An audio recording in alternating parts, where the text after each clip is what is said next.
bismillaahi araxmaani iraxiim kusoo dhowaada jaalka maalmaha waxaan idiin soo gudbinaynaa qiso aad u cajiib ah. qisadan ayaa waxay ku saabsan tahay in aad alla ku kalsoonaato.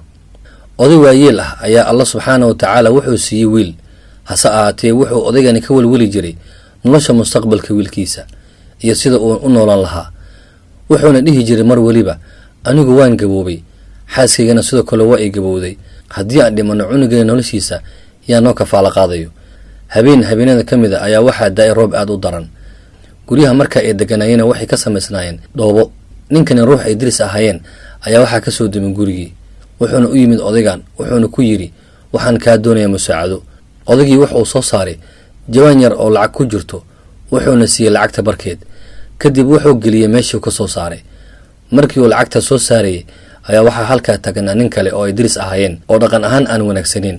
ninkani ayaa wuxuu ku fikiray sida uu lacagta meesha la geliyay u xadi lahaa. kadib wuxuu dejiyey qorshihii uu ku xadi lahaa lacagta. wuxuuna yidhi, waa inaan cunugan qaadaa oo aan bannaanka geeyaa. kadib hooyadii markii ay maqasho qayladiisa bannaanka ayay soo aadaysaa. markii odaygan soo harana waa inaan ka taqlusa oo qoorta ka gooyaa, sidaa ayaan lacagta ku heli karaa. balse alla subxaana wa tacaala wuxuu doonay qorshe ka duwan ninkan qorshihiisa. ninkii arrintii ayuu ku dhaqaaqay. kadib wuxuu bannaanka geeyey cunugii yaraa. markii uu roobka sii batay cunugii aad ayuu u ooyey. kadib hooyadii waxay maqashay qaylada cunugeeda oo ka qaylinaya meel beer ah oo ku taala guriga geeskiisa. kadib hooyadii waxay ku tiri ninkeeda, cunugeena bannaanka ayuu ka qaylinayaa, sidee uu halkaa ku tegay cunugeena? waaba cunug yare oo aan awoodin inuu socdo. waxay ku tiri ninkeeda, soo bax, aan cunuga ka soo qaadna meesha. odaygii waa uu diiday, balse markii ay ku celcelisay ayuu markii dambe wuxuu ka aqbalay inuu bannaanka u raaco. markii ay bannaanka u soo baxeen ayaa ninkii diriskooda ahaa soo galay guriga si uu u qaato lacagta meesha taallo. markii ay cunugii arkeen ayay soo qaadeen.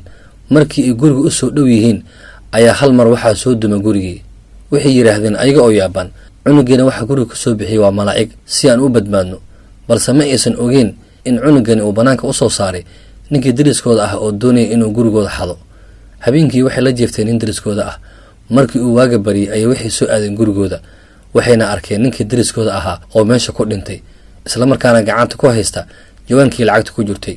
nin sheekh ah oo diriskooda ah ayaa ninkii wuxuu ku yidhi, waxaa saaciday ninkii diriskaaga ahaa, adigana alla ayaa ku saaciday, islamarkaana kaa kaafiyey cadowgii doonayay inuu hantidaa dhaco.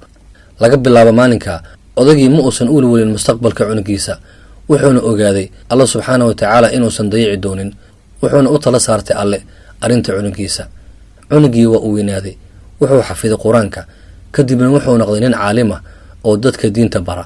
qisadani waxaynu ka faa'iideynaa in ay habboon tahay inaad noqoto ruux alla ku kalsoon mar weliba, islamarkaana ka rajeeya khayr.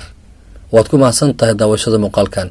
haddii aad ku cusub tahay jaalka maalmaha, fadlan sabskaraab dheh gabaleelkan riix si ay kuu soo gaaraan waxyaaba cusub aan soo dhigi doono. mahadsanid.